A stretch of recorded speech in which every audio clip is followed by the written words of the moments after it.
जब ये पटवा फैमिली व्यापार करते थे, अभी इनकम टैक्स अपनी थोड़ी सी कमाई ज़्यादा हो जाती है, गवर्नमेंट 30% ले लेती है, 30% में भी 10% ऊपर ले रही है, 33 पॉइंट समथिंग इनकम टैक्स का स्लैब जाता है।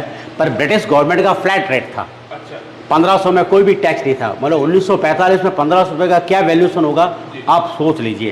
कहते हैं लगभग 1945 के अंदर सोना 5000 रुपये किलो के करीब था। आपने देखो 1947 में आपको जब बताया सोना 73 रुपये में 8 ग्राम सोना आता था, तो अब सोचो 1945 में क्या रेट होगा, तो सोना और भी रेट कम ही होगा। तो 1500 में उस ज़माने में कोई भी टैक्स नहीं था, और 5000 से ज़्यादा की इनकम होती उसमें 1 आना होता था, और उससे ज़्यादा 1 आना, 6 पैसा, 2 आना, बस यही टैक्स होता था। मतलब उस ज़माने अपनी मेहनत की कमाई अपने पास ही रहती थी, सिर्फ एक कुछ ही अंश जो ब्रिटिश गवर्नमेंट को देना पड़ता था। आज अपनी कमाई अपने पास नहीं है, बैंक में भी रखेंगे तो भी गवर्नमेंट उससे चार्ज लेती है, अपना पैसा निकालो तो भी चार्ज है, और अपना पैसा डालो तो भी गवर्नमेंट चार्ज लेती है। राम राम मित्रों, taxes like England and facilities like Somalia. सालों में टैक्स लगा कर सरकार ने एक देश के आम आदमी का खून चूस लिया। अब आप मानिए आप 10 रुपए कमाते हैं, उसमें से 3-3.5 रुपए आप इनकम टैक्स के माध्यम से दे देते हैं, 2 रुपए 2.5 रुपए जीएसटी आपका चूस लेता है, 1.5-2 रुपए आपका कैपिटल गेन टैक्स लगता है, सेस सरचार्जेस 1-1.5 रुपए के लग जाते हैं, तो मात्र 10 रुपए में से 7-8 रुपए तो सरकार के खजाने में चला जाता है। तो आम इंसान को मिलता क्या है, आम आदमी को मिलता क्या है? और सरकार जो हमसे इतना टैक्स लेती है उसके बदले में सरकार हमें देती क्या है? कौन सी ऐसी अंतर्राष्ट्रीय सेवाएं, world class health care, education, transport सुविधाएं सरकार बदले में देशवासी को देती है? मैं ये भी पूछना चाहता हूं। इसीलिए आज मुझे ये कहने में बिल्कुल भी गुरेज नहीं है that sir we in India today pay taxes like England to get services like Somalia. England जैसे टैक्स और सोमालिया जैसी सुविधाएं, निश्चित रूप से मैं भारत की ही बात कर रहा हूँ। हमारे देश में आज टैक्सेशन के वो हालात हैं कि एक आदमी अपनी कमाई का लगभग आधा टैक्स में दे रहा है। वो कह रहा है ये तनख्वाह आती है, तनख्वाह में से आप पहले तो 30% डायरेक्ट टैक्स दे देते हैं, और बाकी का आप क्या करेंगे? आप जो खर्च करते हैं उसमें आप अगर ऑर्डिनरी चीजों पे खर्च करते हैं तो आपको 12% का जीएसटी लगता है, थोड़ी सी महंगी चीजों पर करते हैं तो 18%, और लग्जरी गुड्स थोड़े बहुत खरीदने का अगर आपका शौक है तो वो 28%। तो ये सैलरी यहां चली जाती है, और यहां पर आप जो इन्वेस्ट करते हैं तो अगर आपके लॉसेस होते हैं तो सरकार आपको कुछ नहीं कहती, लेकिन अगर आपको फायदा होता है तो आप 20% टैक्स दे दीजिए यहां पर, या 12.5% जो आपने long term capital gains tax लगा दिया है। तो सैलरीड वाला, खास करके प्राइवेट सेक्टर में जो सैलरीड इंसान होता है, उसके पास कोई सोशल सिक्योरिटी नहीं है, उसके पास कोई पेंशन नहीं है, वो सरकारी नौकर नहीं है। उनका कौन सा बेनिफिट है जिस पर टैक्स नहीं लगता? ये सवाल जनता पूछ रही है, मिडिल क्लास के लोग पूछ रहे हैं।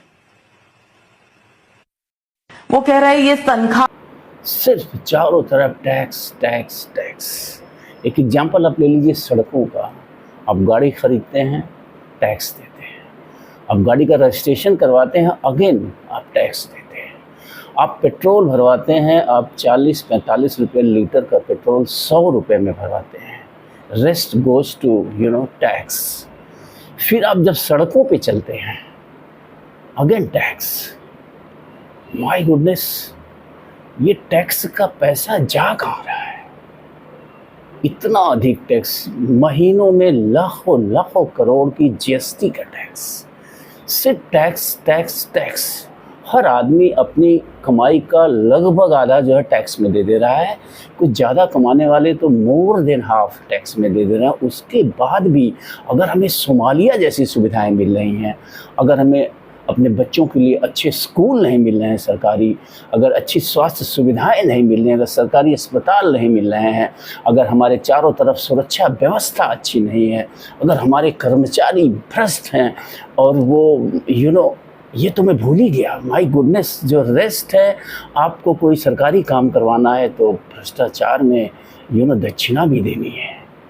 कोई भी काम हो, चाहे वो किसी भी डिपार्टमेंट में आपका काम हो, बिना घूस के वो आगे नहीं बढ़ सकता।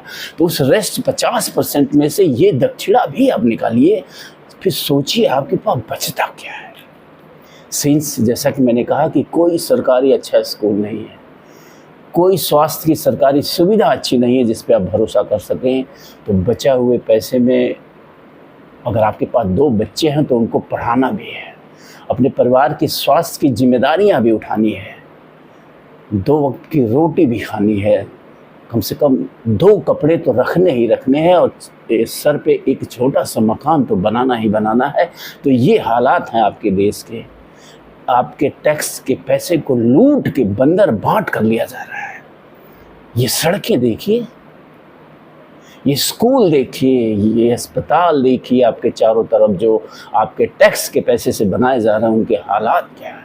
बिहार में बहते हुए पुल देखिए, और फिर बिहार को स्पेशल पैकेज भी देखिए।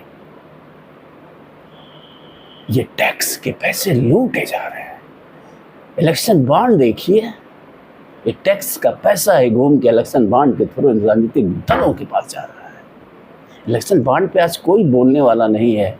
इलेक्शन बॉन्ड को सुप्रीम कोर्ट ने असंवैधानिक करार दिया, लेकिन उसके आगे क्या सिर्फ असंवैधानिक करार देने से कोई समस्या का समाधान हो जाता है?